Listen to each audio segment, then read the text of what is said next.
¿Cómo están? Muy buenas tardes, un saludo desde Bolivia. Listo. Pues buenos días, buenas tardes para algunas partes de América Latina y el Caribe. Con el gusto de conectarnos de nueva cuenta con este ejercicio que hacemos en colaboración con el Observatorio Electoral, con la finalidad de conocer los procesos electorales que nuestros países vecinos están llevando a cabo. En esta oportunidad, como bien lo saben, el conversatorio toca a las elecciones que se llevarán a cabo en Uruguay. Uruguay estará celebrando los comicios para elegir a presidentes, senado y, y diputados. Entonces, pues sin más preámbulo, pues seguiríamos desarrollando el tema. Digo, cabe mencionarles que en esta ocasión, en el tema de conducción, nos estaríamos llevando un servidor por parte del Instituto Gustavo Carvajal Moreno y por parte del Observatorio Florencia Gómez estaríamos aquí conduciendo. Entonces, para este desahogo del orden del día, le pediría a la coordinadora del Observatorio Electoral, Dolores Gandulfo, que nos pueda decir algunas palabras.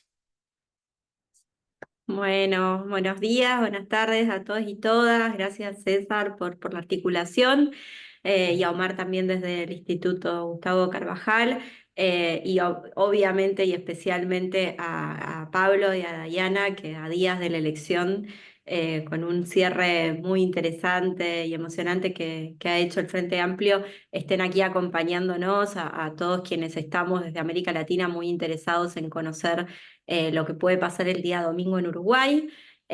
Sabemos que además es un fin de semana muy intenso en lo que tiene que ver con lo electoral en el Cono Sur, porque bueno, como ya hemos visto en el webinar anterior, se da la segunda vuelta en las municipales en Brasil y también aprovecho para anticipar que el viernes vamos a estar también charlando sobre las regionales en Chile.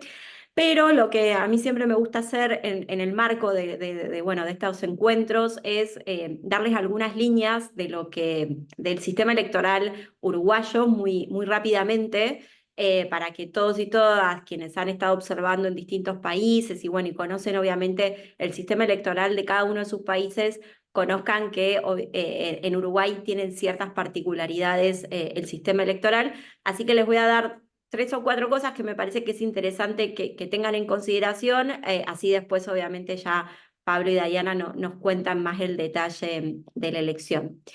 Creo que es muy importante como punto de vista en relación a contextos en otras regiones. La primera, que bueno, que evidentemente en Uruguay el próximo domingo van a estar eligiendo, como bien decía César, presidente, porque en esta ocasión todas las candidaturas son de varones, presidente y el Congreso, que el sistema político se renueva cada 5 años, o sea que en esta elección se van a determinar las autoridades por el próximo quinquenio.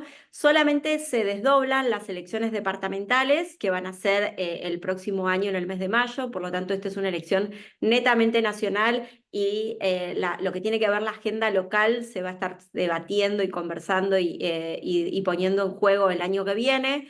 Que el presidenta tiene un mandato de 5 años y que no tiene reelección inmediata, sino que tiene que pasar un periodo para poder ser reelecto. Y algo muy interesante y muy particular de Uruguay, para todos quienes tienen, la mayoría, tenemos boleta única ahora recientemente en Argentina, pero en la mayoría de los países de la región, Uruguay tiene una boleta partidaria, o sea que es un instrumento que utilizan fuertemente los partidos políticos a la hora de hacer campaña, que tiene la particularidad que va pegada, la boleta presidente, a todo lo que tiene que ver con el Congreso, la Cámara de Representantes y la Cámara de Senado. Eso ordena muchísimo lo que tiene que ver con la oferta electoral y creo que el punto principal, y ya eso lo dirán quienes hoy nos acompañan para exponer, que va a suceder el día domingo y una de las claves tiene que ver con las mayorías que se puedan lograr el día domingo, porque tiene mucho que ver la mayoría calificada en el Congreso también a los efectos de la gobernabilidad en el país. Uno de los temas que yo siempre digo que es todavía una cuenta pendiente. En el caso de Uruguay tiene que ver con el voto de las y los uruguayos en el extranjero, que no pueden votar fuera de su territorio, o sea que los uruguayos y uruguayas que quieran ejercer su derecho al voto solo lo pueden hacer y viven en el exterior, solo lo pueden hacer si vuelven al territorio nacional para poder ejercer su derecho al voto. Esto es algo que en la mayoría de los países de la región ha avanzado y por lo tanto también eso es interesante que tengamos en cuenta. Y solamente una cosita más, una particularidad es que Uruguay tiene dentro de su normativa electoral la posibilidad de algunos instrumentos de democracia directa. En este caso en particular, el domingo va a haber dos plebiscitos. Un plebiscito digamos, generado desde la sociedad civil, principalmente desde los sindicatos, que tiene que ver con la reforma previsional, que va a ser una boleta blanca, y luego también los uruguayos y uruguayas van a encontrar otra boleta amarilla, que es una propuesta que se dio desde el gobierno, a través de, obviamente, de la Asamblea, que es para promover una acción que algunos ordenamientos jurídicos en nuestra región está puesta, pero que todos los organismos de derechos humanos han trabajado mucho para que no haya avanzado eso antes en el Uruguay, que tiene que ver con la posibilidad de realizar allanamientos nocturnos. Así que los uruguayos y uruguayas el día domingo y todos quienes estemos acompañando el proceso allá, vamos a ver que además de la elección propia de presidentes de presidente, perdón, y del Congreso, también van a estar estas dos papeletas bueno, que van a ser parte de los plebiscitos que están en juego el día domingo. Así que simplemente eso, para darles algunas líneas de algunas diferencias o algunas particularidades para quienes tengan mayor interés de conocer el sistema electoral uruguayo y de los que tengan la posibilidad de acompañar el proceso este fin de semana. Y bueno, y también agradecerle a Florencia Gómez como parte del observatorio que va a estar también articulando junto con César la moderación el día de hoy. Así que, César, te devuelvo la palabra para que podamos seguir con la actividad. Muchas gracias, Loli. Y sí, realmente este preámbulo que nos estás otorgando nos da un escenario más claro de todo el ejercicio electoral que se estará llevando en Uruguay. Y para esto también le cedería el uso de la voz al coordinador del Instituto de Formación Política, Gustavo Carvajal, al diputado Omar García, para que nos pueda también brindar un mensaje y arranquemos a la escucha, vaya, de nuestros ponentes. Por favor, diputado. Gracias, César. Primero que nada, agradecerles a todos los que nos encuentran el día de hoy. Saludos, Dolores, qué gusto verte una vez más. Agradecerle también a Pablo, a Dayana, que sin duda ellos nos van a ampliar un poquito más sobre el tema, sobre la realidad que se vive, ahora más bien de lo que se espera que se viva este próximo domingo por allá en Uruguay. Creo que va a ser muy importante poder estar pendiente ya de que no nada más en estas elecciones se toca el tema de la presidencia, sino el Congreso, como lo mencionaba Loli, y dos plebiscitos. Ofrecen, creo que es una mirada, una estabilidad, es una madurez democrática de la región. Por eso es muy importante el estar al pendiente de lo que sucede este domingo. Estos comicios donde más tiene la oportunidad, más de 2.7 millones de personas están habilitadas para votar y esta participación es un ejemplo de civilidad, de compromiso ciudadano.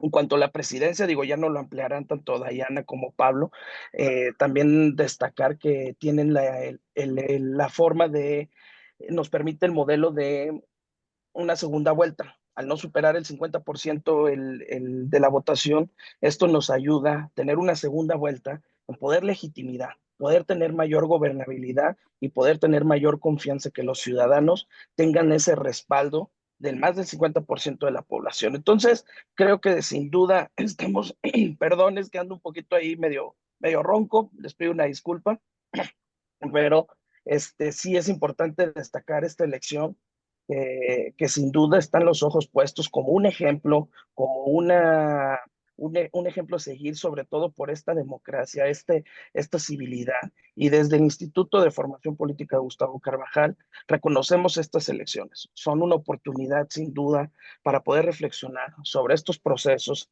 que fortalecen la democracia en toda la región. Uruguay, al estar situado en uno de los primeros lugares de los índices de calidad democrática y transparencia en América Latina y el Caribe, es un modelo de estabilidad que nos puede ofrecer lecciones valiosas para nuestros propios sistemas.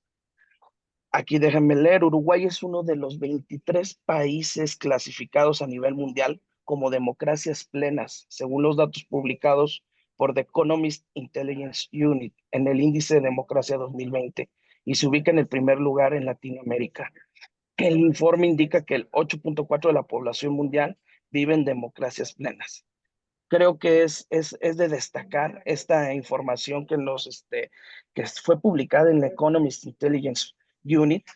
Habla de una buena democracia. Y como nosotros, como miembros de la COPAL, tenemos la responsabilidad de aprender de estos procesos y seguir construyendo un espacio latinoamericano donde la participación y el respeto y la pluralidad sea la base de nuestras democracias. Entonces, simplemente no quiero adentrarme un poquito más, dejaré que tanto Pablo como Dayana nos hablen, pero creo que hay que destacar el ejemplo de civilidad que Uruguay sin duda este próximo domingo nos va a dejar ante los ojos del mundo, y por eso estamos al pendiente desde el Instituto Gustavo Carvajal, desde el Observatorio de la COPAL. Creo que es un ejercicio que hay que estar atentos, así que pues agradecerles de verdad y estamos muy atentos a escucharlos.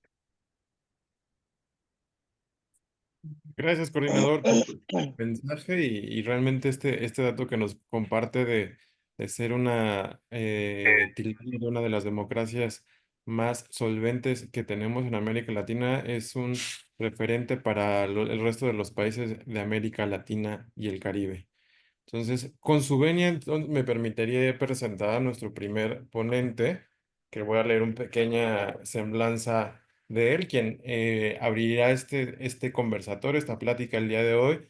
Es el licenciado Pablo Emilio Álvarez, que encuentra con una trayectoria sólida en el ámbito político. Es licenciado en políticas y actualmente se desempeña como presidente de la Comisión de Asuntos y Relaciones Internacionales del Frente Amplio. Ha sido diputado en el 2005 al 2010, general del Ministro de Educación y Cultura del 2010 al 2015 y coordinador general de la Oficina del Parlamento y Presupuesto en la Presidencia de 2015 al 2018. Pablo, por favor, te escuchamos.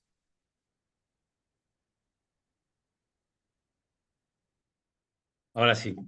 Bueno, muchas gracias por habilitar este espacio. Para nosotros es importante, y hablo acá en plural, que está Dayana ahí. Con Dayana la idea es poder conversar con ustedes un poco por la situación electoral de Uruguay. Hay algunas cosas que ustedes dijeron que para nosotros son relevantes. Esta es la 9ª elección después de la recuperación democrática en el año 84. Todos los periodos de gobierno finalizaron su mandato constitucional en su momento. Esto también es importante y quizás nos ayuda a pensar a futuro, por ejemplo, la importancia de las transiciones en democracia, porque en realidad en nuestros países y en nuestra región se ha estudiado mucho las transiciones de la dictadura a la democracia, pero también es importante pensar las transiciones en democracia, y creo que estos son, debemos asumir que ahora por suerte tenemos ese problema de reflexión, ¿no? En otro momento era otro el problema. Ahora tenemos que pensar esto, y es cómo hacemos que la democracia se profundice a la hora de pensar en el traspaso de funciones en la propia democracia. Usted decía, en Uruguay tiene, desde el punto de vista comparado, una democracia estable.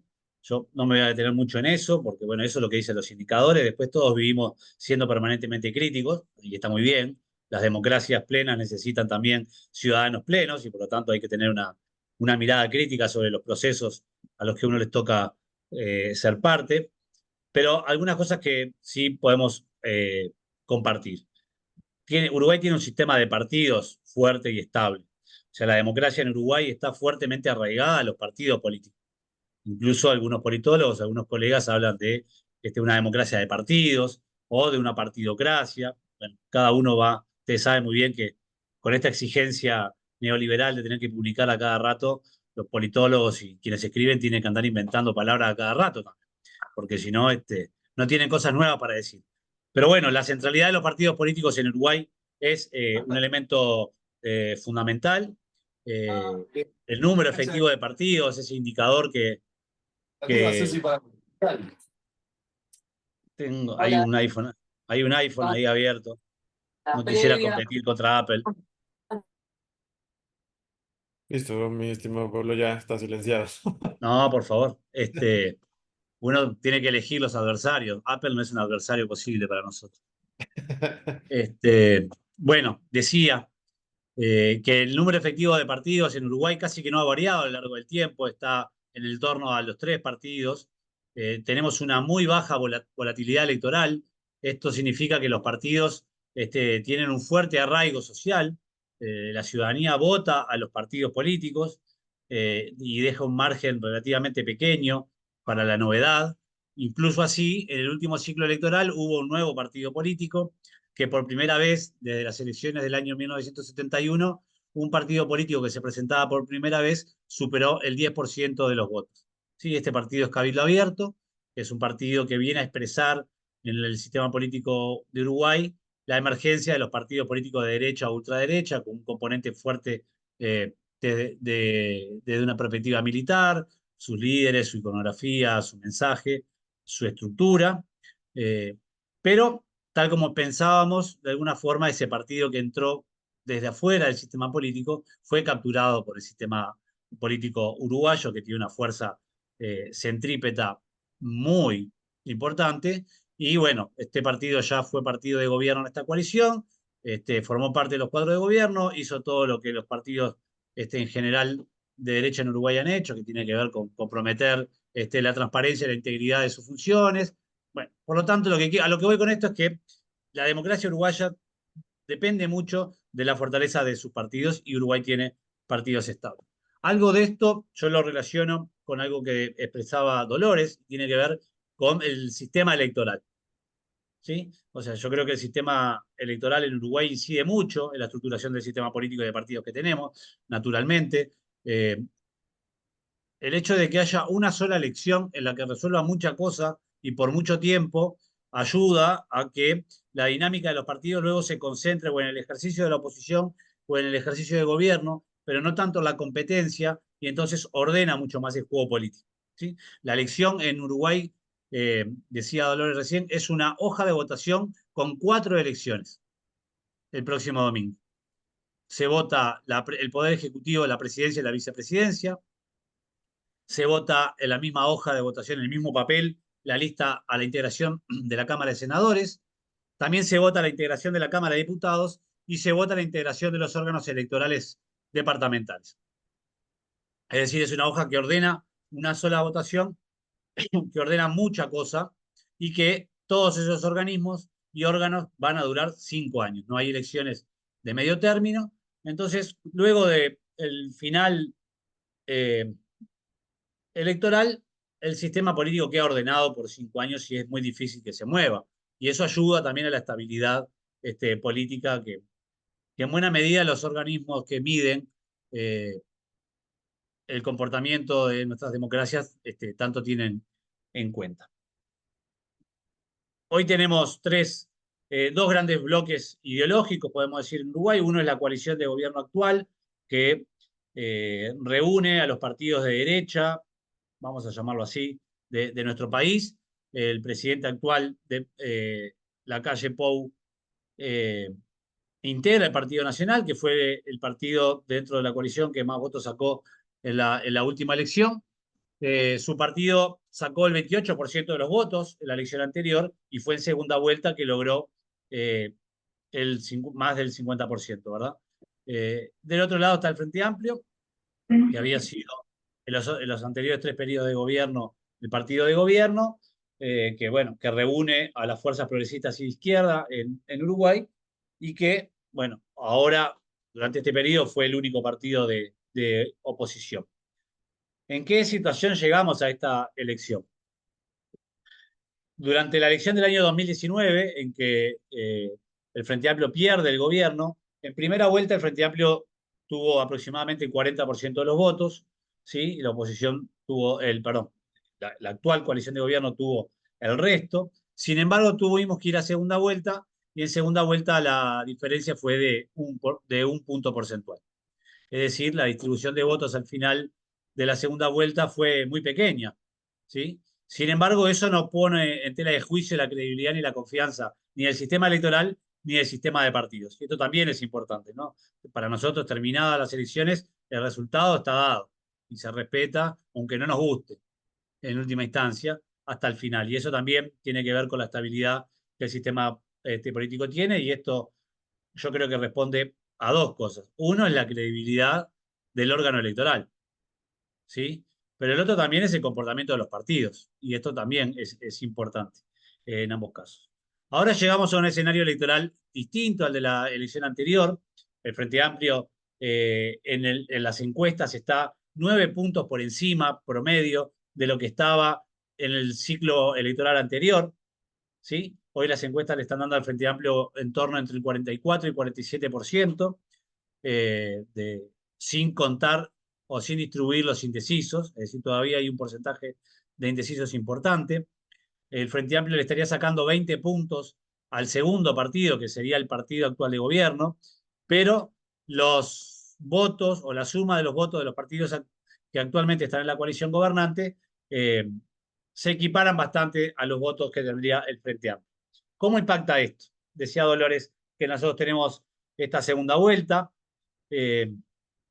Nuestra segunda vuelta, nuestro balotaje es muy exigente, exige el 50% de los votos emitidos, ¿verdad? Y esto hace que el umbral sea realmente importante, pero para la asignación de las bancas al Parlamento, el universo que se toma son otros, son los votos válidos, y quitando los votos en blanco además. Entonces, disminuye el universo sobre el cual se calcula el porcentaje de asignación de bancas, y esto hace que un partido político, no una unidad de partido político, un partido político como el Frente Amplio, con el 48% de los votos podría estar disputando la mayoría parlamentaria en diputados, ¿sí? Este es un escenario posible para el domingo. No hay duda de cómo se van a ubicar los partidos. El Frente Amplio va a ser el partido más votado, el Partido Nacional va a ser el segundo partido más votado, pero la distribución de las bancas pueden arrojar resultados distintos. El Frente Amplio puede salir como el partido más votado con mayorías parlamentarias en diputados o no. Y este es quizás el escenario de mayor incertidumbre para este domingo. Creo que hay probabilidades, pero hay pocas expectativas de que haya una victoria en primera vuelta, ni del Frente Amplio ni del Partido Nacional claramente, pero matemáticamente, con la consideración de un 8% todavía de indecisos a un menos de una semana de las elecciones, que es un dato alto para la historia electoral del Uruguay, con niveles de apoyo electoral del Frente Amplio, por ejemplo, cercanos al 45%, podría considerarse que matemáticamente hay condiciones de que pueda haber una victoria en primera vuelta. Me encantaría, sería un mes menos de campaña, más tranquilidad para la ciudadanía y para todos nosotros, pero no es, las probabilidades no son altas. Pero es decir, tenemos una situación política distinta a la que teníamos en 2019, con una recuperación política del Frente Amplio durante este periodo muy importante, porque como les decía antes, si en la primera vuelta del ciclo anterior el Frente Amplio tenía 40%, era de esperar que durante este proceso, durante este ciclo político que se termina, el Frente Amplio hubiese sido un partido que iba a quedar muy lejos de ser un partido competitivo en esta elección. Sin embargo, luego de un trabajo político yo creo que acertado e intenso por parte del Frente Amplio, un proceso de discusión autocrítica, un congreso de autocrítica, donde, bueno, el Frente Amplio hizo la valoración política de sus 3 periodos de gobierno y también de su derrota, una salida a recorrer los territorios con más de 1.800 reuniones en todo el territorio con diferentes organizaciones, preguntándoles por qué cree usted que pasó lo que pasó, por qué perdimos, independientemente si eran o no integrantes del Frente Amplio, con una discusión programática que nos llevó 2 años, y con un congreso de unidad que nos permitió tener un mismo programa, que nos permite tener un mismo programa político para posteriormente elegir nuestros candidatos. El Frente Amplio define primero su programa político y después define sus candidaturas, y esto también le da un componente de unidad política que le permite ser un actor político arraigado. Y esto voy cerrando un poco también para darle paso a Diana, pero para el Frente Amplio, para la izquierda uruguaya, la unidad tiene un valor estratégico y no un valor táctico. ¿Sí? No es una unidad que se hace fuerte en el ciclo electoral, sino que se hizo fuerte en su momento de fundación. Y esta unidad se refleja también en el plano programático, pero también en el plano de la acción política permanente. Y esto tiene que ver cómo el Frente Amplio sigue siendo un partido arraigado a sus bases sociales y a su base política, que le permitió, lo que decía recién, transformarse en este periodo, durante estos 5 años, en volver a ser un actor competitivo, algo que no se esperaba, quizás cuando uno leía el resultado electoral en el 2019. Entonces, el domingo vamos a tener un claro ganador, que va a ser el Frente Amplio desde el punto de vista de la votación de los partidos. Hoy podríamos decir que el Frente Amplio va a tener mayorías en el Senado, considerando que se ganaría en la segunda vuelta, porque también es lo que dicen las encuestas. Si nos remitimos a las encuestas, el Frente Amplio le estaría sacando al menos unos 10 puntos al candidato de la actual coalición de gobierno en la segunda vuelta. Pero bueno, eso sería adelantarse en el tiempo. La única encuesta que vale es la encuesta que los ciudadanos responden cuando ponen su voto, así que tendremos el domingo ese dato, pero tenemos expectativas positivas sobre el resultado. Si te parece, César, ahí habilitar también a Diana. Ok, muchas gracias, mi estimado Pablo. Digo, nos das pues un escenario más claro para todos los que estamos fuera de Uruguay, con el sentido de que los pronósticos para el Frente Amplio dan un indicio victorioso para la segunda vuelta y lo importante que en algún momento pueda bueno, pues no poder alcanzar los votos en la primera vuelta, pero en la segunda, ahí tendríamos 10 puntos por estadístico, ¿no? Entonces, ahí es importante esos datos. Si bien les parece, seguimos con nuestra siguiente ponente y al final de la participación de nuestra segunda ponente, hacemos el espacio para preguntas y respuestas. Entonces, para que las vayan apuntando, guardando y demás, para hacérselas a Pablo o bien para Dayana en su momento. Me permito presentar a la diputada Dayana Pérez Fornelli. Es diputada por el Frente Amplio de Uruguay. Actualmente es vicepresidenta de la Comisión de Asuntos y Relaciones Internacionales del Frente Amplio y ha sido vicepresidenta de la Copal Mujeres por Uruguay. Dayana también es una activista militante, política y social, comprometida con la causa feminista y está cursando la carrera de Relaciones Internacionales en la Universidad de la República de Uruguay. Diputada, adelante, por favor. Buenas tardes o buenos días para todos y todas. ¿Me escuchan bien? Sí, perfecto. Bueno, gracias por la invitación para poder intercambiar sobre el proceso que estamos viviendo en Uruguay. Y bueno, y en la región ya explicaban que tenemos también la segunda vuelta de las municipales en Brasil, que también hay elecciones en Chile, o sea, está movido el continente un poco, pero bueno, nosotros nos enfrentamos en octubre a las elecciones presidenciales, bueno, y de nuestro Congreso o de nuestras cámaras.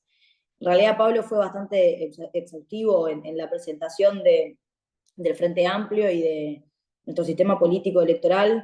Yo voy a agregar muy pocas cosas sobre eso. Me parece importante remarcar que él lo dice ahí, es que la última elección en el balotaje, la diferencia es un 1% y que en Uruguay ese 1% es válido, aunque sea muy poco, porque el sistema electoral es muy sólido, más allá del rol de los partidos políticos, nuestro sistema electoral, si bien es bastante burocrático y en algunos casos un poco obsoleto, eso le da la ventaja de que tiene una solidez y como un respaldo institucional importante, y bueno, y es quien regula las elecciones, y me parece importante remarcarlo por la estabilidad, y esto que hablaban al principio de la democracia que tiene Uruguay, la estabilidad de las instituciones que tiene Uruguay, que si bien un poco en el último periodo se han visto un poco manoseadas. Por lo general, las instituciones en nuestro país tienen como mucha estabilidad y la Corte Electoral o el sistema electoral está bastante consolidado en eso. Después, más o menos, explicar, ahí Pablo lo dijo, por qué era importante el tema de las mayorías parlamentarias, o sea, por qué es importante octubre, si bien en la segunda vuelta hay muchas posibilidades de que el Frente Amplio gane. Las mayorías parlamentarias en un estado como el nuestro, donde en realidad no es ni presidencialista ni parlamentarista, sino que es como una mezcla de los dos. El Parlamento tiene, más allá del rol de generar las leyes, tiene también un rol como de control para el Poder Ejecutivo, es decir, puede bajar ministros para los presidentes. Entonces las mayorías parlamentarias suelen jugar como una coerción mayor en la presidencia para mantener cierta estabilidad de gobernabilidad, más allá de la generación de las leyes. En caso de no aprobar los presupuestos, por ejemplo, que es quinquenal, quedaría aprobado el presupuesto del periodo anterior. O sea, las mayorías parlamentarias para nosotros y nosotras, son importantes porque hacen a la gobernabilidad, digamos, más allá de la creación de leyes, sino que también hace a la gobernabilidad de quien vaya a presidir el próximo periodo el país. Es un poco diferente, Dolores explicaba al principio cómo es el sistema electoral, o sea, de esas cosas son un poco diferentes a lo que la mayoría estamos acostumbrados de ver, de más común, pero bueno, es importante que en esta elección tengamos mayorías parlamentarias para poder tener como más tranquilidad en el momento de gobernar. El escenario, como decía Pablo, en el que nos exponemos, estas elecciones es mucho más favorable que el 2019, para empezar, porque no venimos de ser gobierno 15 años, no venimos de ser oposición, y si bien el 2019 fue un golpe duro para los Frente Amplistas y las Frente Amplistas, pero también para el 48% de la sociedad que en el balotaje votó el Frente Amplio,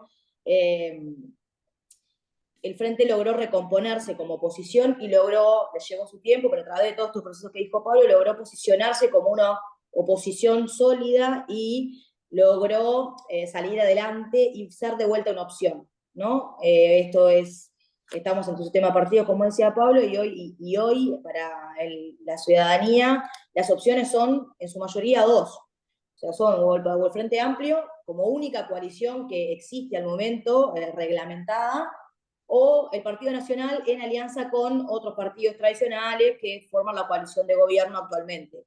Es importante remarcar que hoy, como coalición partidaria, la única que existe para el momento de presentarse en octubre es el Frente Amplio.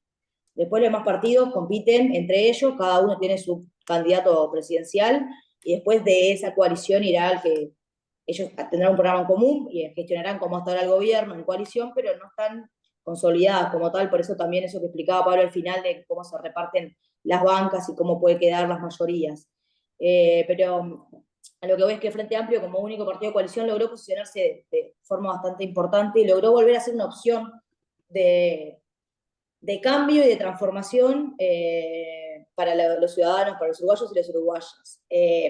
No solo el proceso del Frente Amplio ayudó, este gobierno, digamos, todo también es gran impulsor un poco de perder las elecciones y de que el Frente Amplio se haya posicionado bien. La gestión de la pandemia, si bien es reconocida en contraste con otros países, quizás por la libertad individual, la libertad responsable muy famosa de nuestro presidente o algunas otras medidas, fue uno de los pocos países que no hizo ningún tipo de inversión económica en el país cuando atravesamos una pandemia. Que lo pudo hacer porque venía de un Estado y de instituciones muy bien formadas y con recursos de los gobiernos del Frente Amplio, pero fue un gobierno que no generó ninguna inversión ni ninguna situación favorable para favorecer a los ciudadanos y a las ciudadanas en la pandemia.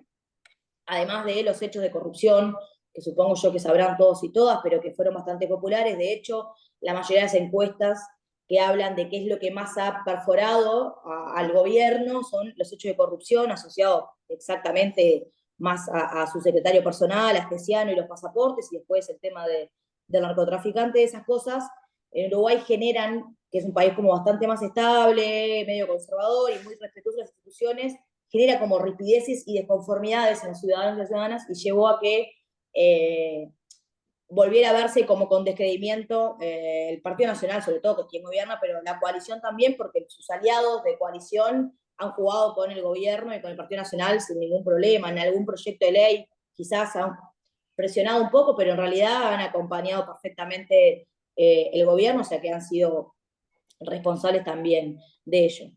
Sin dudas, el incumplimiento de su programa y de todas sus promesas también fue un factor que el Frente Amplio le suma en este momento de la coalición, porque más allá del desgaste de los 15 años, el Frente Amplio sí siempre tuvo algo con la coalición que, salvo algunos casos puntuales, fue sensato, honestamente, en ese sentido. Digo, lo que dijo y lo que está en su programa escrito, que ahora nos reclaman que no tenemos programa, pero lo que está escrito en el programa es lo que cumple el gobierno con márgenes de movilidad, pero es lo que se cumple. O sea, no hay esa manipulación de promesas. De hecho, el candidato ayer cerraba el acto diciendo que no puede prometer cosas, que las elecciones hay que festejarlas, pero que no va a ser un gobierno o será una campaña de promesas de cosas que no se puede cumplir, de promesas electorales. No es una característica del Frente Amplio, y eso, a pesar de los 15 años de gasto de gobierno, creo que son los que nos mantienen hoy como el partido más apoyados electoralmente, sin dudas. O sea, que hoy el Frente Amplio tenga solo más del 40% como único partido de izquierda, habla de que sigue siendo consolidado como un partido relevante y de importancia.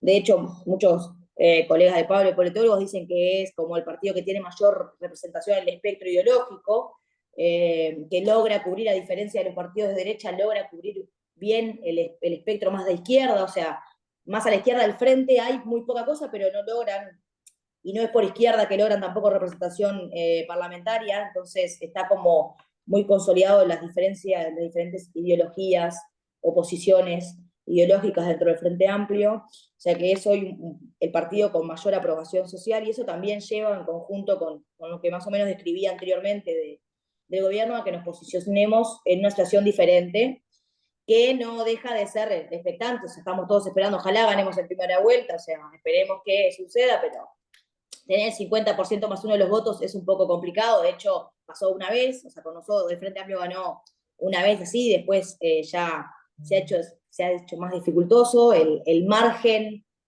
de movimiento electoral siempre es el mismo, es entre 1, un 2%, entre 20, 30, 40.000 personas. O sea, es muy difícil que cambie en esta elección, pero bueno, ojalá esa poca probabilidad que hay de que ganemos en primera vuelta se cumpla, pero si no, iremos a una segunda vuelta, que tenemos más chances de ganar segunda vuelta. Pero bueno, esperemos tener mayorías parlamentarias y poder cambiar el gobierno, porque es necesario para la sociedad.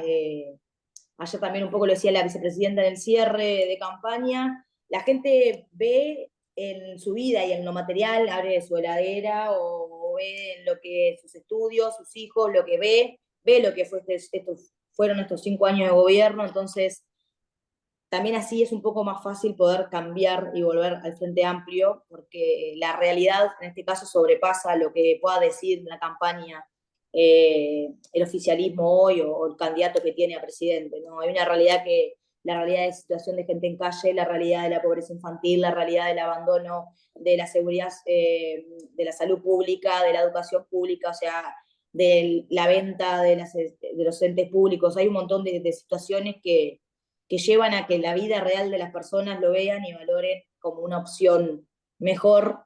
Quizás haya un público de gente que no vaya a votar al Frente Amplio 100% convencido de que es lo mejor, pero sí de que fue lo mejor en los 15 años, o que fue mejor que estos 5 años, y que no pasaron estas situaciones que se dieron estos 5 años, y que quieren cambiar su realidad. Bueno, yo dejo más o menos por ahí, porque en realidad Pablo habló bastante y era como, mi aporte era más o menos por ahí. Así que bueno, cualquier cosa, estamos acá. Muchas gracias, Dayana. Digo, con este preámbulo que nos están dejando, nos invita a ver realmente el panorama con más claridad, ¿no? O sea, mucho del ejercicio que, por ejemplo, en América Latina y en especial en México, no tenemos el ejercicio de una segunda vuelta, y el entender un poquito más de cómo lo llevan a cabo, pues sí es interesante, y el ejercicio como lo están haciendo, ¿no? Y a continuación, pues voy a pedirles, quien tenga alguna pregunta o algo, levante la mano, algún comentario igual, levante la mano para irle cediendo el uso de la voz, por favor. Y ahí justamente, César, te te rescato porque está Flor para moderar las preguntas, pero acá en Buenos Aires está casi un temporal que hace que se caigan todas las señales de Wi-Fi, así que estamos con mucho problema de conectividad. Pero si te parece, arranco con... Ahí está, ahí tenemos una pregunta. En el chat. Y justo va a ser en paréntesis, mi querida Loli, que le estaba preguntando a Florencia, pero ya sabemos el contexto. Adelante. Loli.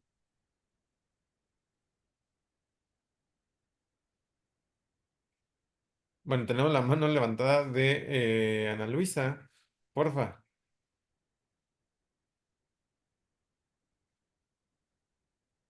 no te escuchas. Tienes el audio apagado. Ahí está. ¿Listo? ¿Ya? Sí. Hola, muy buenos días. Mi nombre es Ana Luisa García.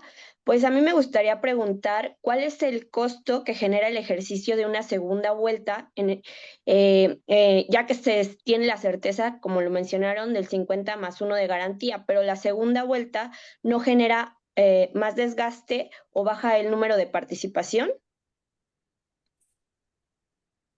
Si te Aquí parece, es. agregamos que ahí también veo una mano levantada desde Venezuela. Sí, Así, exacto, así avanzamos y hacemos 2 o 3 preguntas y le devolvemos la voz. Hola, ¿cómo están todos? Un abrazo, Loli, mi querido César. Gracias por todo. No, yo tengo solamente una pregunta. Mi nombre es Maribel Guedes, desde Cambiemos Movimiento Ciudadano Venezuela. Veo que la votación está entre 2.700.000 y algo, ¿no? De participantes con derecho al voto. ¿En qué tiempo esto no quien lo pueda responder, ya sea Dayana o Pablo? No tengo preferencia por alguno, además es muy fácil porque ¿en qué tiempo dan los resultados al finalizar el proceso? Porque veo que son pocos los votantes en relación a algunos otros países que estamos aquí presentes. Nosotros tenemos por lo menos 22 millones de votantes, tenemos siempre una abstención muy alta. ¿Cómo es el proceso de abstención allá? Si se da, no se da, ¿cómo maneja Uruguay eso? Gracias. Perdón por los problemas de conectividad, creo que tenemos espacio para unas preguntas más. Martín en el chat está preguntando cómo influye el contexto socioeconómico actual en la participación ciudadana y las tendencias de voto en Uruguay. Creo que íbamos a hacer 3 preguntas, así que dejamos acá.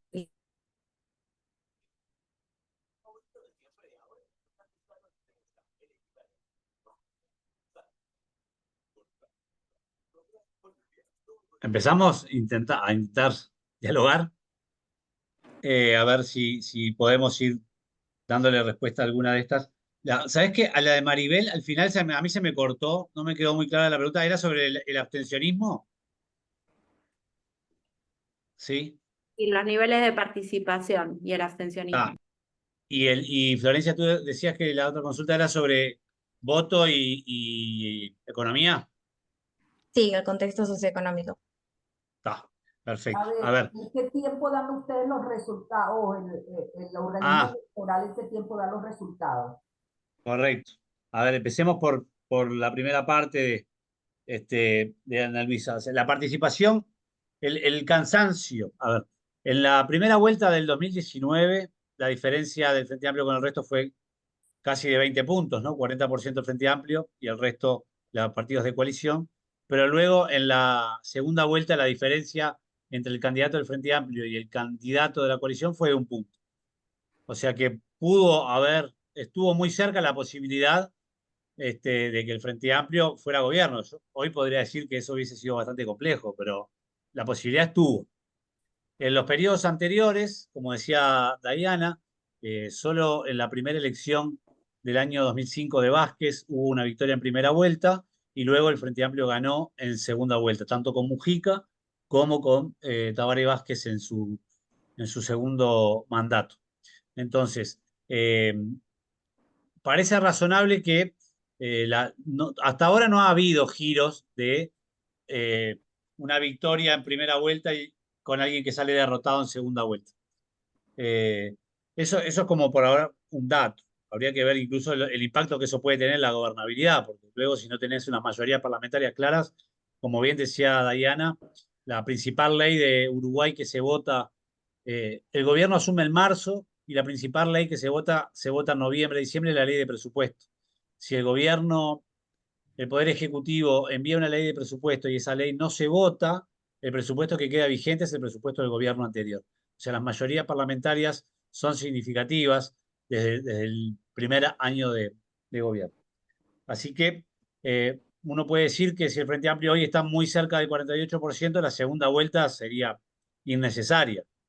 Pero no creo que pase como pasó en su momento, creo que en Argentina, donde uno de los contendientes se bajó. Acá van a llegar hasta el final, muy probablemente con poca cosa, pero se va a cumplir, casi que sin duda, el mandato institucional de la elección.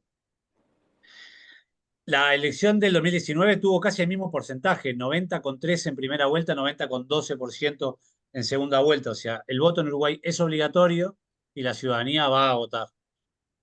Por lo tanto, no hay, como en otros países, o una mayor activación del electorado hacia segunda vuelta para poder elegir presidente porque en primera vuelta no tiene representantes que le interese, o al revés, ciclos políticos que en primera vuelta la gente conforma el Parlamento y después no le importa, en última instancia, elegir el Poder Ejecutivo porque ninguno es de su agrado. En general, acá el comportamiento es muy similar, tanto en primera vuelta como en segunda vuelta, con respecto a la participación del electorado. Por lo tanto, Maribel, el nivel de abstencionismo es bajo, en general es muy bajo. Los resultados oficiales pueden estar al otro día.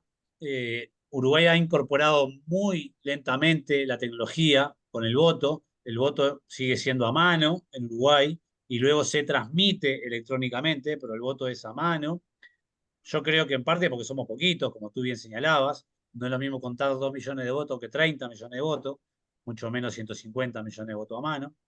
Y eso también hace que la confianza sea más fácil de mantener. Todos los partidos políticos logran tener delegados políticos en todos los circuitos. Eso también habla de la confianza en el sistema de conteo, ¿sí? Porque, bueno, todos los partidos o los principales partidos políticos tienen delegados en los circuitos electorales, entonces se hace más difícil. Y el resultado final, formal, legal, demora, ¿sí? No es al otro día, pero se reconoce rápidamente el resultado con las tendencias de los votos que se pueden dar ya incluso a la noche del periodo, del ciclo electoral, de la jornada electoral. No sé, Dai, solo para respirar, si vos querés encarar también la tercera. Sí, que era la del contexto socioeconómico, cómo influye, ¿no? Era esa, la que está escrita en el chat. Así. Sí, en realidad medio ahí, decía Pablo, acá como que la ciudadanía mantiene la voluntad democrática, digamos, y es, más allá de que el voto es obligatorio, tiene una alta asistencia, porque es obligatorio, pero las sanciones no son tan altas, algo se hace un empleado público, pero si no, no son tan altas, entonces hay una alta participación, y el contexto socioeconómico va a ayudar a mover los porcentajes que va a tener cada uno de los otros partidos. Esto es un análisis que hago yo, no politólogo, que no soy politóloga por las dudas, pero me parece que cómo influye más el contexto es para qué lado se mueven más las decisiones de indecisos o de personas que quizás le daba igual o votaban en blanco o anulado, más que en la participación de la elección en sí. Hay como una gran práctica electoral y democrática, el uruguayo y la uruguaya va a votar. También es bajo la abstención, los votos en blanco siempre, más o menos se mantienen históricamente, han habido algunos movimientos, pero se mantienen en los mismos porcentajes. Entonces, como que la situación y la participación lo que pueden variar es más en esto, para qué lado va más el voto y ayudar a definir indecisos o votos más en blanco o anulados, pero no en sí la participación de la elección en sí. Me puede corregir Pablo, capaz que es experto más o profesional en el tema, pero lo que ha mostrado la historia de las elecciones, por lo menos de la salida a la democracia, es que la participación es alta sin influir mucho. De hecho, bueno, en 2004 la situación socioeconómica influyó en que quizás ganáramos en primera vuelta. Hubo otros factores también, ¿no? Bueno, la crisis, la situación económica, el Frente ya venía de poder ganar las elecciones anteriores, y con el balotaje no, o sea, se dieron muchas cosas, pero bueno, puede favorecer en esto, en los números, para los partidos políticos que se presentan a las elecciones. No sé si quedó respuesta a la pregunta, pero bueno.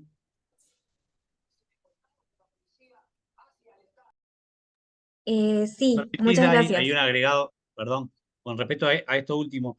La ciudadanía hoy no está reflejando una crítica fuerte a la situación socioeconómica, ¿no? Para ser claros en dónde están las demandas.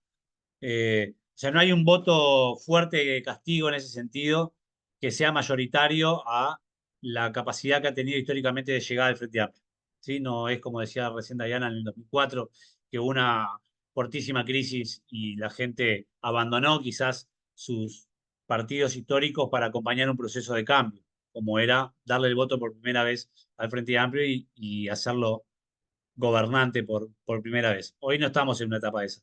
Generalmente, más que económico, te podría decir que hay un corte de clase en términos más clásicos, y es que el Frente Amplio tiene una llegada mayor al sector trabajador, ¿no? No solamente desde el punto de vista orgánico, sino también o sea, de la relación que el Frente Amplio puede tener con el movimiento sindical, sino de ser un voto de clase. También hay un voto territorial. El Frente Amplio vota peor fuera de los grandes centros urbanos.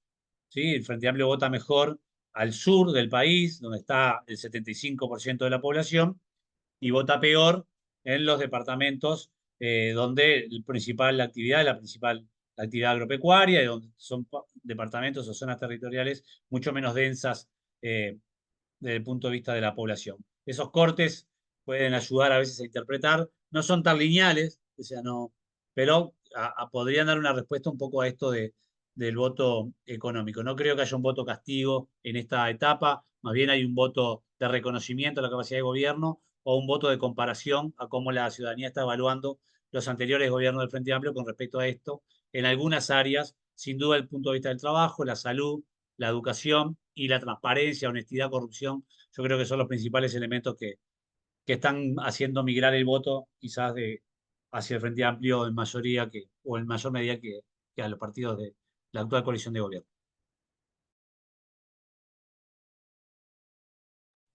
Bueno, muchas gracias. Vamos a seguir con unas preguntas que tenemos acá en el chat. Marcos Dávila pregunta qué posibilidad o propuesta como novedad se le abre al Frente Amplio y a la sociedad con la mayoría en el Congreso en función del programa político.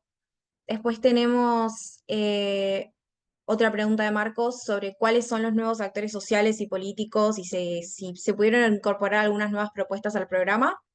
Y también, si no me equivoco, Sebastián Agobián mandó un comentario para abrir el micrófono.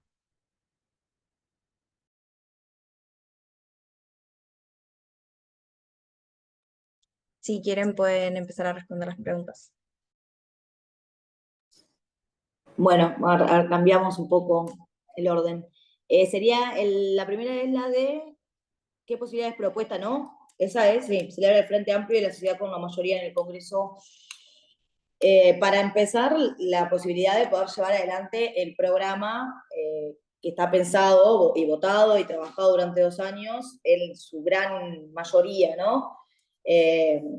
Como novedad, hay varias propuestas que son novedosas, que tienen que ver con seguridad, que tienen que ver con sistema de cuidados, con la pobreza, o sea, hay unas cuantas propuestas que se hizo mucho hincapié, el tema de la seguridad social y la asistencia, digamos, o el cuidado de la sociedad es importante, que no es novedad en términos de vanguardia, porque son cosas que hicimos en los gobiernos anteriores, pero sí novedad en términos de que este gobierno eliminó y recortó, o sea que sería novedoso para el próximo gobierno del Frente. Es fundamental poder tener las mayorías para aprobar el presupuesto, porque de eso va a estar atada toda la política pública del gobierno y todo el programa del Frente Amplio en su gran mayoría como el programa de gobierno del Frente Amplio. Entonces, la mayoría va a facilitar esto.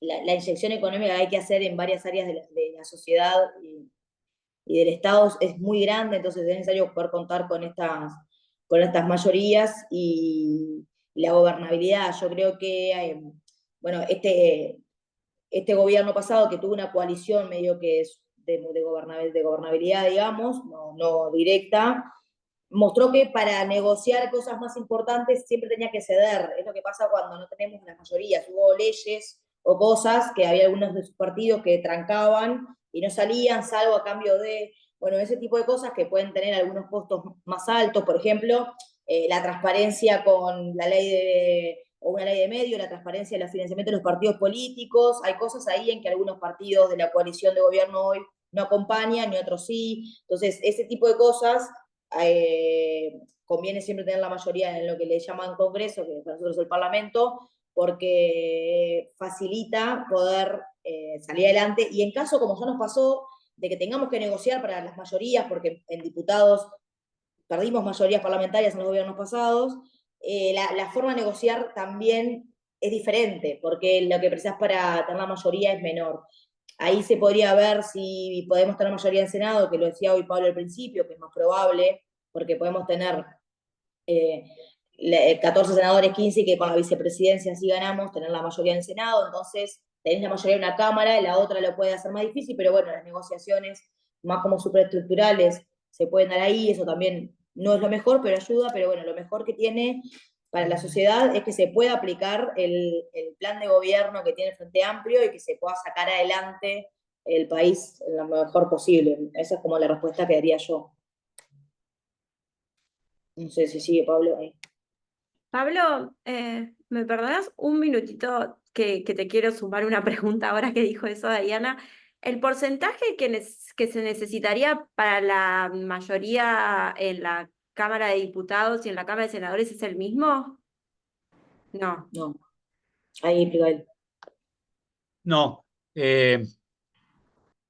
¿Cómo no aburrirlos con la legislación electoral, que es solo divertida para algunos, ¿no? A ver, como el Frente Amplio es un partido solo, pero la coalición de gobierno son varios partidos. Eso hace que los rendimientos electorales sean mayores para el Frente Amplio que para el resto de los partidos, ¿sí? Entonces, por cómo se calcula la asignación electoral en Uruguay, la representación proporcional se le llama integral, es decir, que en general la desviación entre el porcentaje de votos y la cantidad de bancas en términos porcentuales es muy escasa, es muy pequeña. Si alguien tiene 40 y algo por ciento de votos, tiene 40 y algo por ciento de bancas, ¿sí? Pero hay desviaciones que se dan básicamente por una disposición constitucional que establece que todos los departamentos, o sea, las regiones, deben tener al menos 2 legisladores, 2 diputados, ¿verdad? Sin embargo, hay departamentos donde todo su padrón electoral es menor que el valor del diputado de la capital. Entonces ahí hay una desproporción. Esa desviación alguna vez en mi vida la medí y era más o menos de un 3%. Entonces ahí hay diferencias, ¿sí? Entonces, más o menos para tener como los partidos de gobierno votan separados en la primera vuelta y el Frente Amplio vota junto, al Frente Amplio le rinden más los votos a la hora de distribuir bancas. Por tanto, con 46-47% de votos, podríamos decir que quedan equiparadas la asignación de senadores entre mitad y mitad, ¿sí? Pero si ganás en segunda vuelta, el vicepresidente es el presidente de la Asamblea General y del Senado, entonces quedarías con mayorías en el Senado. Por lo tanto, con los números que hoy manejábamos al principio, si el Frente Amplio llega a ese porcentaje de votación de 47% y gana en segunda vuelta, podemos decir que hoy el Frente Amplio tiene asegurada la mayoría en el Senado. Sin embargo, en diputados depende también de la votación que tengan los partidos más pequeños, pero que no lleguen al 1% de los votos como para tener asignada una banca. Si hay varios partidos pequeños que no llegan a la asignación de la banca, eso disminuye el universo sobre el cual se calcula la asignación de las bancas para los partidos que sí superan el 1%, y nuevamente ahí al Frente Amplio le va mejor en términos de la distribución. La última elección del Frente Amplio en primera vuelta fue más o menos en torno al 48%, no la del 2019, la anterior, pero igual obtuvo la mayoría parlamentaria. O sea que superando el 47,5% de los votos, estás en una condición mínima como para tener mayoría también en diputados. No sé si quedó claro, disculpen, pero más o menos así de memoria y en el aire, eso.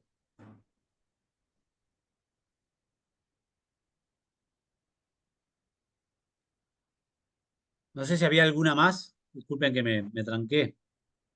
Había algo de los plebiscitos, ¿verdad? Había una pregunta que creo que estaba en el chat.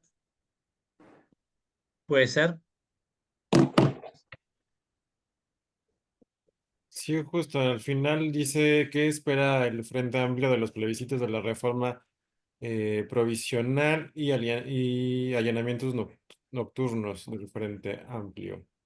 Bien, el Frente Amplio se expresó unánimemente contrario al plebiscito que propone la habilitación de los allanamientos nocturnos en Uruguay. En Uruguay hay una disposición constitucional que impide el ingreso al hogar sin el permiso de la jefatura del hogar de noche. Esto obviamente tiene que ver con situaciones políticas de antes del invento de la luz eléctrica, digamos, ¿no? Pero bueno, sí, hasta el día de hoy. Pero bueno, claramente responde a un discurso más bien autoritario y policíaco, pero que nosotros entendemos que ni siquiera es una solución. En el periodo pasado, para el actual partido de gobierno, la solución a los problemas de la seguridad era habilitar el derribo de avionetas. No se derribó ninguna avioneta, no se resolvió ningún problema del narco. Ahora la solución para los problemas de la seguridad para el gobierno pasa por el allanamiento, los allanamientos nocturnos. Claramente nosotros entendemos que esa no es ninguna solución. Además de que ya están habilitados en ciertas condiciones hoy los allanamientos nocturnos, por ejemplo, si son empresas, son locales comerciales. Bueno, por lo tanto ahí el Frente Amplio se ha expresado en contra. Con respecto al plebiscito sobre seguridad social, el Frente Amplio no llegó a una solución unánime de apoyo o rechazo. Por primera vez el Frente Amplio resolvió en una instancia de este tipo habilitar la libertad de acción. Hay sectores, organizaciones dentro del Frente Amplio que apoyan el plebiscito y promueven el plebiscito, y hay sectores dentro del Frente Amplio que no apoyan el plebiscito. Por lo tanto, ahí el Frente Amplio no tiene una opinión común sobre el tema. Esto es algo que hasta ahora no había pasado, porque bueno, ya nos metemos en otro asunto, pero tiene que ver en las relaciones del Frente Amplio también con los movimientos sociales, fundamentalmente con el movimiento sindical. Pero el plebiscito, que fue principalmente promovido por la única central de trabajadores que tiene el país, también tuvo discusiones internas muy fuertes dentro de la propia central sindical. Bueno, en ese escenario no hay datos muy claros sobre cuál puede ser el resultado. Las encuestas daban de que ambos plebiscitos estaban en condiciones de ser aprobados, pero ambos plebiscitos estaban disminuyendo su aprobación a medida que había más información en circulación y a medida que los referentes políticos se iban expresando. Así que hoy no te podría decir con certeza qué es lo que están diciendo las encuestas. Los últimos datos los vamos a tener hoy, de noche y mañana, de las últimas encuestas. En general, todos están diciendo que están muy cerca de salir o haber no salido por muy poquito.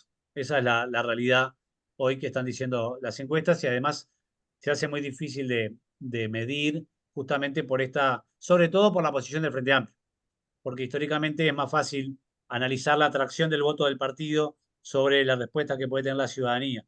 Como en este caso el Frente Amplio va dividido, se hace muy difícil de leer, incluso para las propias encuestadoras, las respuestas que dan los encuestados con respecto a esto, porque no hay, por ejemplo, comparación con el voto, ¿no? Y eso hace que todos estén siendo muy cautelosos con respecto a ese tema. Bueno, muchas gracias. Creo que con esto ya cerramos con las preguntas.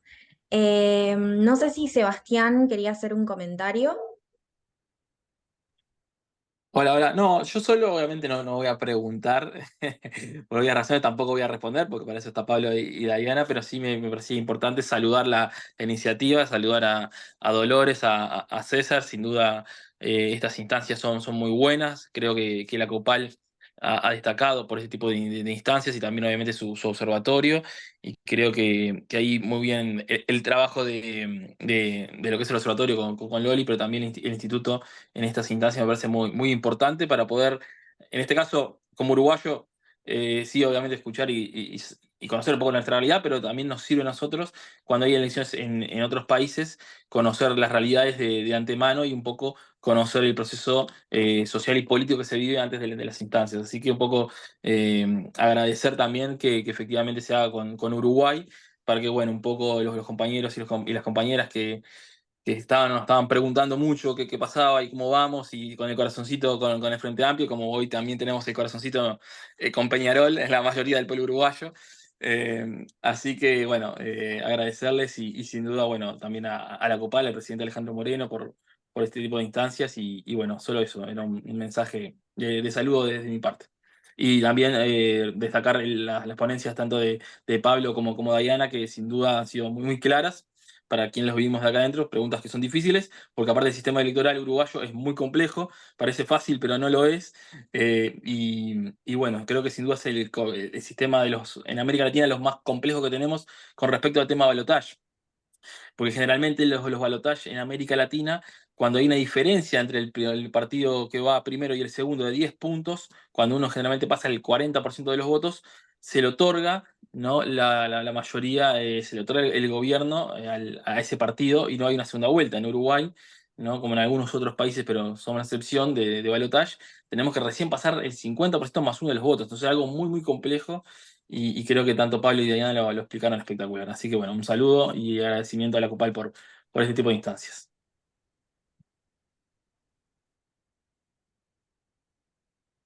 Bueno, muchas gracias. Creo que entonces estamos llegando al final de este espacio.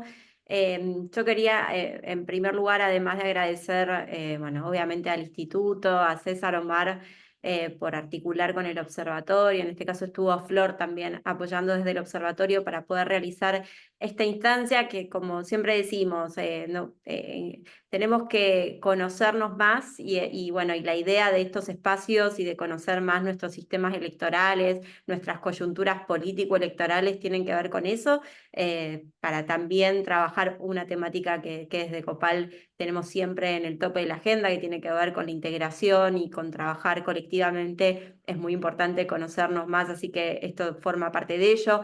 Quiero también agradecer no solo a Pablo y a Diana por haber participado el día de hoy y ponernos un poco en tema para las elecciones del día domingo, sino también porque en virtud, y esto no lo dije al inicio, pero en virtud de que tanto Uruguay como es el caso de Argentina, de Chile, no tienen figura de observación electoral en su ordenamiento jurídico, la COPAL no participa con una misión de observación, como sí lo hemos hecho en muchos de los países de nuestra región, pero sí acompañamos el proceso de visitantes que ha armado el Frente Amplio para esta jornada electoral, así que también agradecemos mucho a la CARIF, a la Comisión de Relaciones Internacionales, por haber articulado con las y los compañeros de la COPAL que quisieron ser parte de esta jornada el día domingo.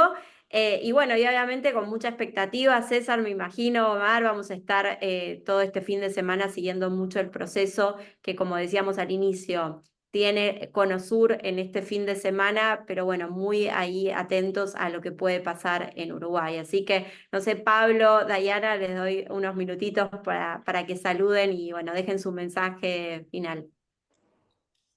Bueno, nada, yo agradecer el espacio, espero que, bueno, que hayamos podido responder algunas de las inquietudes o dejar un poco más claro esto que nosotros manejamos como más común y a veces creemos que lo explicamos para gente que entiende, que conoce, que sabe y a veces no es tan así, bueno, eso y nada, que bienvenidos y bienvenidas los que van a venir a hacer de acompañamiento, aunque no tengamos el espacio ese del observador. Pero bueno, nada, eso, espero haber ayudado, aportado un poco a esto y estamos a las órdenes para seguir trabajando. Gracias, saludos. Gracias. Me sumo sin duda al agradecimiento a Dolores y a César por haber habilitado este espacio. Para nosotros es importante poder también transmitir y comunicar lo que pasa en Uruguay, en este caso en el proceso electoral, pero también en otras discusiones que sin duda nos tienen que seguir encontrando, y Dolores decía recién, sobre todo para pensar la integración regional, el respeto de nuestros partidos, el compromiso colectivo a la hora de la construcción. Y bueno, estos escenarios siempre nos habilitan a este intercambio. Nada, volverles a agradecer y esperar mandarles buenas noticias el domingo a la noche. Seguro que sí, así estaremos todos. Así que bueno, sin más, gracias César, gracias Omar, gracias Flor y gracias a todos y todas quienes se conectaron el día de hoy. Y en esta jornada tan intensa seguramente los vamos a estar convocando el día viernes en este mismo horario para poder escuchar a compañeros y compañeras desde Chile que nos van a contar cómo van las elecciones regionales allá. Así que gracias. Antes que apaguen, se desconecten, les voy a pedir por favor que prendan sus cámaras para hacer una captura y poderla subir a las redes sociales, y ya que nos puedan ir siguiendo y demás. Entonces, les doy tiempecito. De antemano les extiendo una disculpa por parte del coordinador, tuvo que salir, ya no está al final, pero muy contento de estar aquí con ustedes. Entonces, creo que la van prendiendo y hago la captura para que...